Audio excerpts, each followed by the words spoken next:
Attention, cette vidéo met en scène de faux experts qui sont en fait des acteurs. Aucune personne fut réellement intoxiquée par de l'eau lors du tournage. Les Vaguement Propres présentent une gorgée de trop.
Visiblement mal en point, Cédric est transporté directement à l'hôpital où il est soigné et rencontre son médecin qui le prévient face à son état. Je sais pas vraiment ce qui t'a rendu malade, jeune homme, mais je pense que l'eau du fleuve t'a vraiment pas aidé. Je vais me renseigner personnellement pendant mes temps libres, puis je vais te revenir avec ça. Bon, ben parfait, monsieur le docteur, merci beaucoup. À bientôt. Donc, je suis de retour sur le site de ma mésaventure la semaine dernière où est-ce que j'ai perdu connaissance.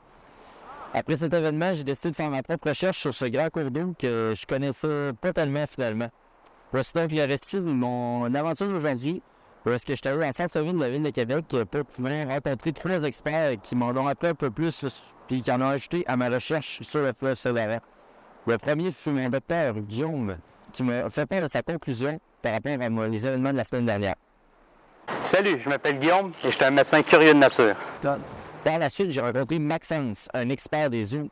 Bonjour, je m'appelle Maxence et je suis un spécialiste de la pollution dans le fleuve Saint-Laurent. Finalement, j'ai rencontré Marc-Antoine, un expert de la biodiversité marine.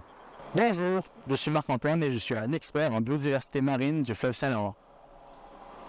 Suivez-moi à cette petite aventure qui a pour but de m'éclairer sur le fleuve Saint-Laurent et de me faire les idées claires par rapport à mon expert de la semaine dernière. Avant d'analyser en profondeur la science du fleuve Saint-Laurent, il est bien important d'avoir une bonne connaissance générale sur celui-ci.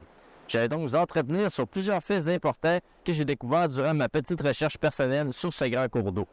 Bien avant la construction de cette immensité, la ville de Québec, plusieurs peuples vivaient aux abords du fleuve Saint-Laurent. Ces peuples faisaient partie des Premières Nations. Les Premières Nations dépendaient directement du fleuve Saint-Laurent, car le fleuve apportait de la fertilité aux terres, donc c'est ce qui leur permettait de se nourrir.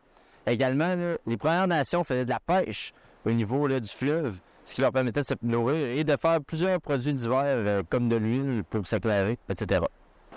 Les premiers Européens qui ont navigué sur une grande partie du fleuve Saint-Laurent furent dirigés par nul autre que Jacques Cartier, dès l'été 1535. Avec l'immigration européenne dans la vallée du Saint-Laurent, ce cours d'eau devint rapidement une grande autoroute pour les navires de 1197 km, reliant toutes les communautés, ayant des grands lacs jusqu'à l'océan Atlantique. Le fleuve Saint-Laurent est un fleuve unique au monde. En effet, il possède de l'eau douce et de l'eau salée.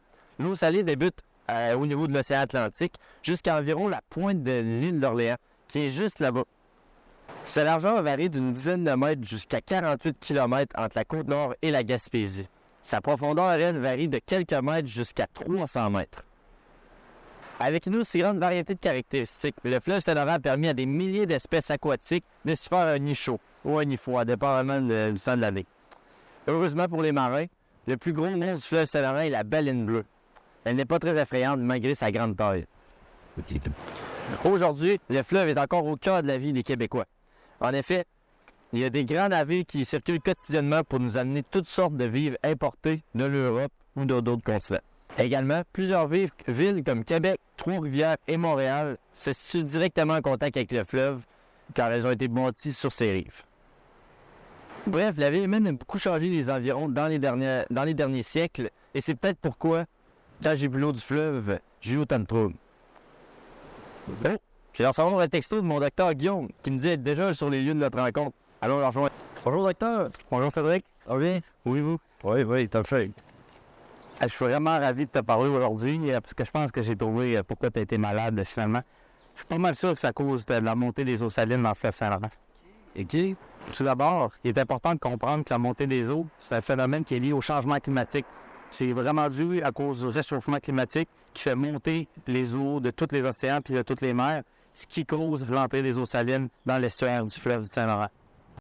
Le fleuve Saint-Laurent est un fleuve en marée, ce qui signifie que l'eau douce du fleuve puis l'eau salée de l'océan se mélangent dans l'estuaire. Cette zone de transition est appelée halocène. La salinité de l'eau dans l'estuaire varie en fonction des marées. Pendant les marées hautes, il arrive que l'eau salée ou l'océan pénètre jusque dans l'estuaire, ce qui fait que notre fleuve devient beaucoup plus salé. L'intrusion saline est causée par le fait que l'eau saline est beaucoup plus dense que l'eau douce du fleuve. Lorsque la marée monte, l'eau saline va venir pénétrer dans l'estuaire, puis en ce moment-là, si l'eau douce n'est pas présente en assez grande quantité, bien, la salinité du fleuve va augmenter, ce qui peut causer des grosses répercussions sur les écosystèmes du fleuve Saint-Laurent. L'intrusion de l'eau saline peut varier en fonction de 3 facteurs. La saison, la quantité d'eau douce présente dans le fleuve, la salinité de l'océan. Puis quand ça se produit, ça a un effet néfaste sur la quantité d'oxygène dans le fleuve et sur la qualité de l'eau. Ces facteurs-là vont venir influencer les espèces marines et la faune et la flore du fleuve Saint-Laurent.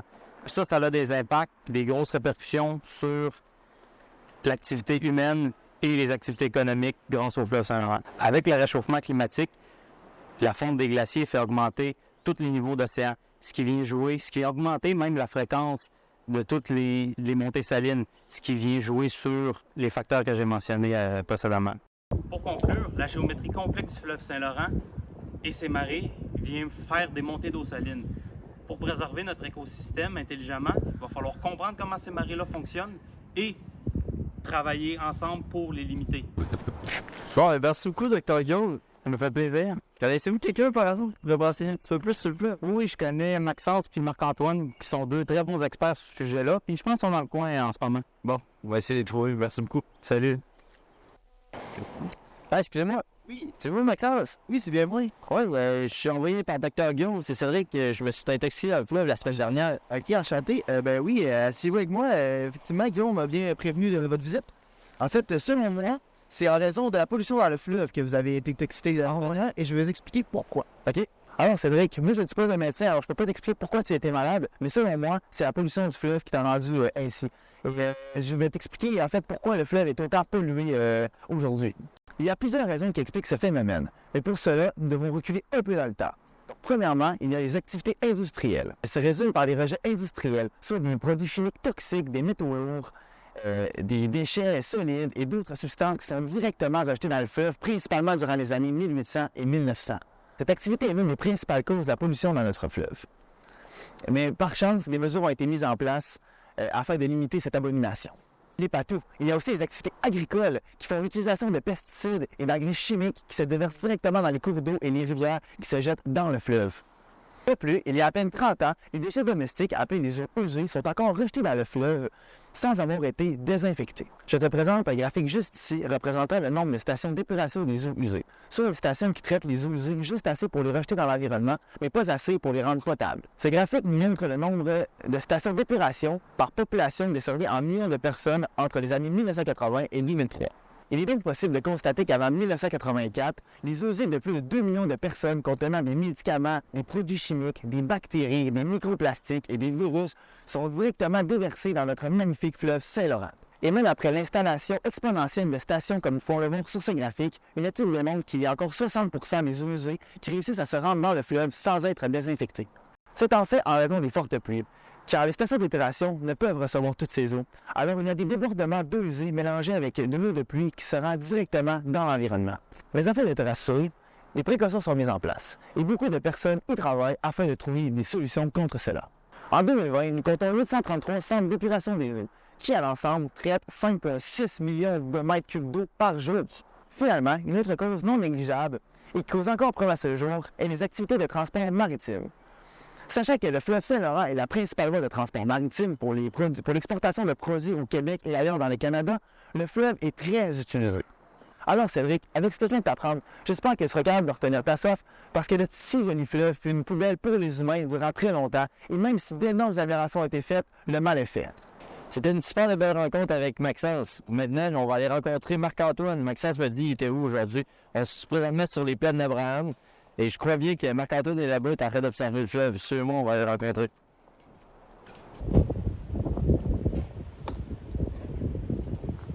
Bonjour Marc-Antoine, c'est ça? Exactement. Salut. Oui, enchanté. Enchanté, Dr. Couture, maman et toi? Oui, ben oui, j'ai une de mes aventures avec ça.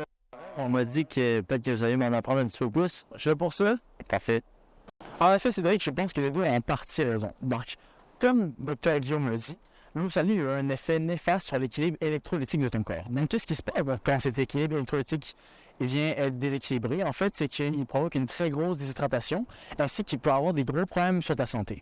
Donc, dans ton cas, ce qui s'est passé, c'est que l'eau salée que tu as bu a amené une grosse déshydratation et t'a amené à avoir une perte de conscience tellement tu n'avais plus d'eau.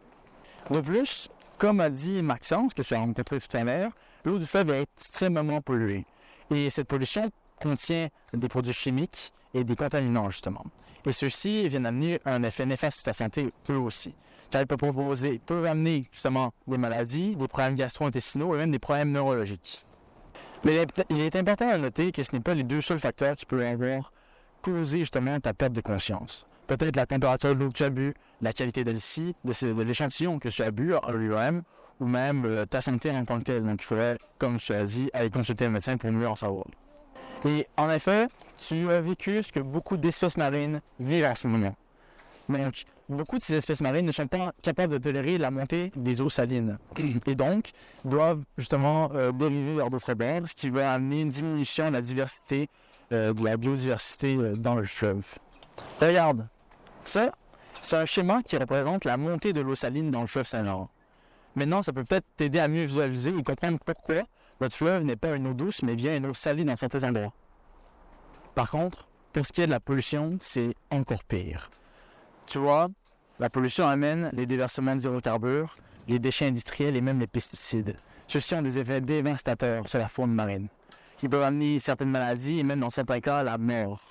La pollution peut aussi affecter les systèmes reproducteurs des animaux marins. En effet, les polluants peuvent s'accumuler dans les tissus de ces organismes marins et donc affecter et même dérégler leur système reproducteur. Le problème avec ça, c'est que ça vient perturber leur cycle de reproduction naturelle et donc diminuer le nombre d'individus, la biodiversité générale dans tout le fleuve. Oui, Maxence et Dr. Guillaume ont bien fait de terrain à ce sujet. Effectivement, ces facteurs qu'ils ont nommés sont très dévastateurs sur tout l'ensemble du fleuve, et même sur sa biodiversité, comme je l'ai mentionné. Maintenant, j'espère que tu feras attention quand tu boiras l'eau du fleuve. Merci beaucoup. Merci. J'espère qu'on va se recroiser pour parler d'un autre sujet scientifique très bientôt. Moi aussi. Nous espérons que cette vidéo sur le fleuve Saint-Laurent vous a permis d'en apprendre davantage. N'hésitez pas à mettre un j'aime, de laisser un commentaire critique et de partager la vidéo à tous vos amis afin de nous permettre de nous améliorer. N'oubliez pas non plus de vous abonner à la chaîne YouTube afin de nous supporter dans les prochaines vidéos scientifiques qui suivront. Merci de nous avoir écoutés et à bientôt. C'était Les Vaguement Propres. Wow! Yes!